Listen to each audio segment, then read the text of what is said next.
Il 10 aprile del 1991, una tranquilla traversata notturna si trasformò in un incubo. Un traghetto passeggeri italiano si scontrò improvvisamente con un'altra nave nelle acque del porto di Livorno. Pochi istanti dopo, un inferno di fuoco avvolse il ponte, mentre a bordo si cercava disperatamente una via di fuga. A pochi minuti di distanza, la capitaneria di porto avrebbe potuto intervenire rapidamente, eppure qualcosa andò terribilmente storto. Cosa accadde veramente quella notte? Un tragico incidente o qualcosa di più oscuro?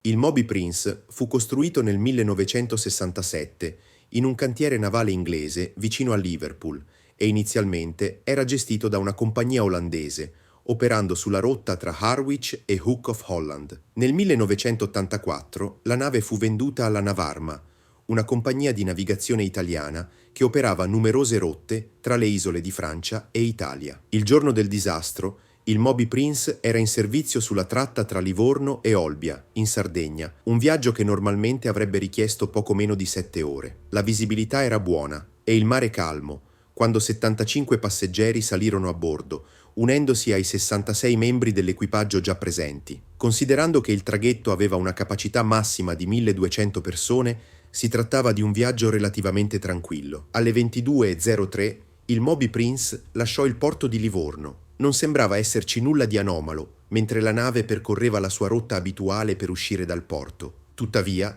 prima di completare la manovra, entrò in collisione con un'altra nave all'ancora, la petroliera Agip Abruzzo, carica di migliaia di tonnellate di petrolio greggio. La prua del Moby Prince squarciò direttamente il serbatoio numero 7 della petroliera, riversando una quantità massiccia di petrolio in mare e sul ponte del traghetto. Le due imbarcazioni rimasero brevemente incastrate l'una all'altra a causa dell'impatto. Il capitano dell'Agip Abruzzo riuscì a manovrare per separarle, ma ciò causò un'ulteriore fuoriuscita di petrolio dal serbatoio danneggiato. Mentre l'equipaggio dell'Agip Abruzzo riuscì a mantenere il controllo dopo la collisione, quello del Moby Prince non fu altrettanto fortunato. Il petrolio schizzato sul Moby Prince prese fuoco quasi immediatamente, trasformando la prua della nave in un inferno di fiamme. L'equipaggio fu costretto ad abbandonare in fretta la sala di controllo, senza nemmeno il tempo di spegnere i motori. Così, avvolto dalle fiamme, il Moby Prince continuò a muoversi lentamente,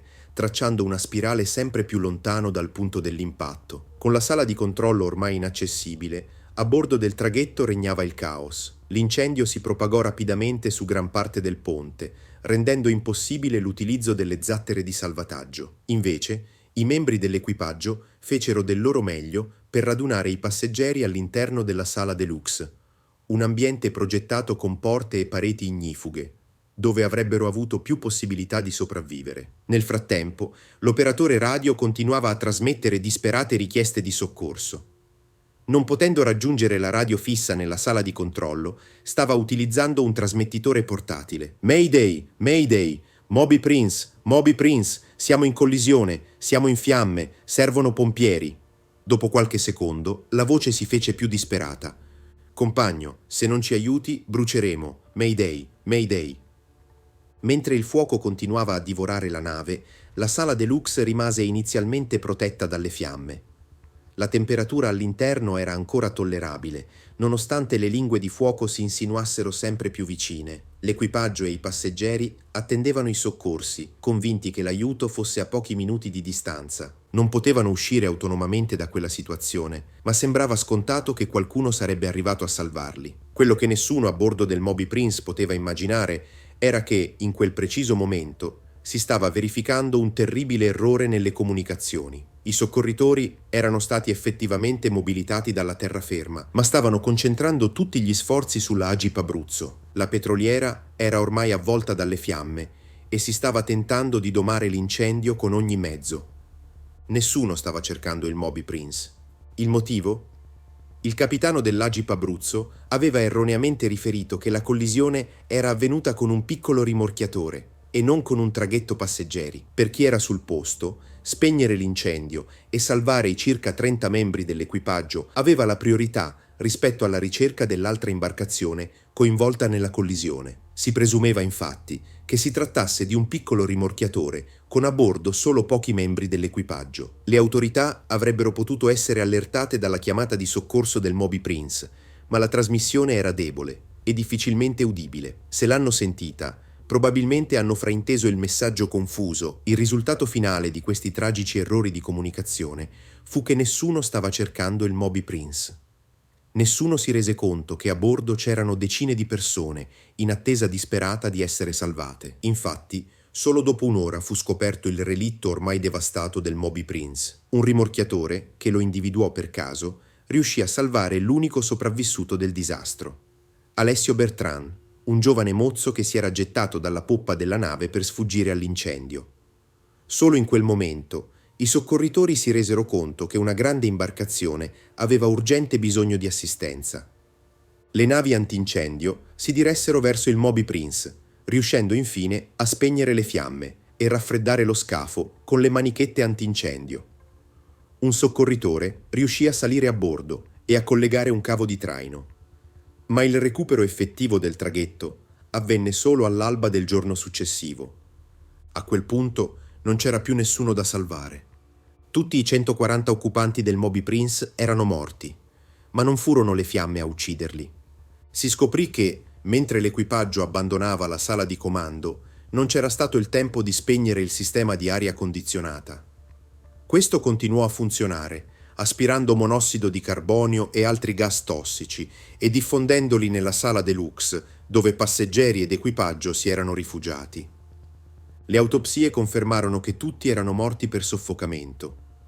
I pochi corpi ritrovati sul ponte non presentavano ustioni. Si ipotizzò che alcuni fossero riusciti a fuggire dalla sala deluxe, solo per essere sopraffatti dal calore irradiato dallo scafo mentre cercavano disperatamente una via di salvezza. Un video ritrovato tra i resti della sala deluxe confermò i sospetti. Per quasi un'ora la temperatura all'interno del rifugio era rimasta sopportabile. Se i soccorsi fossero arrivati in tempo, la maggior parte delle persone a bordo avrebbe potuto essere salvata. Dopo il disastro venne avviata un'indagine, ma le conclusioni furono poche e incerte. Si ipotizzò che una nebbia localizzata avesse ridotto la visibilità e contribuito alla collisione, ma testimoni esperti contestarono questa versione, affermando che la visibilità quella sera era ottima. Si parlò del fatto che l'Agip Abruzzo fosse ancorata in una zona vietata, ma anche su questo punto non si giunse mai a una conclusione certa. Alcuni giornali diffusero la teoria secondo cui l'equipaggio del Moby Prince fosse distratto dalla trasmissione di una partita di calcio, ma questa versione fu smentita dall'unico sopravvissuto. Si ipotizzò che navi militari fossero in manovra nella zona al momento della collisione e che i loro movimenti segreti avessero costretto il Moby Prince a deviare la rotta, portandolo all'impatto con la petroliera.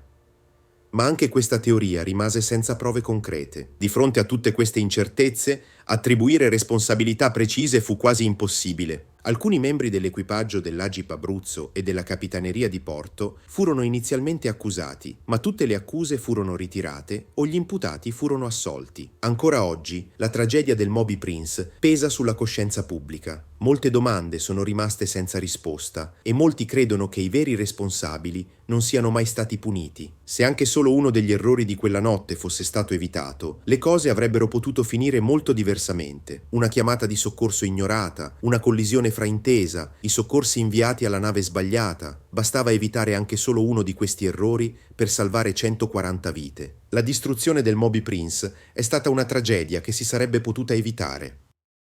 Grazie di aver visto questo video. Ti ricordo che i video del nostro canale Incredibili Eventi escono ogni mercoledì e venerdì alle ore 15. Iscriviti al nostro canale per non perderti le nuove uscite. Grazie e a presto.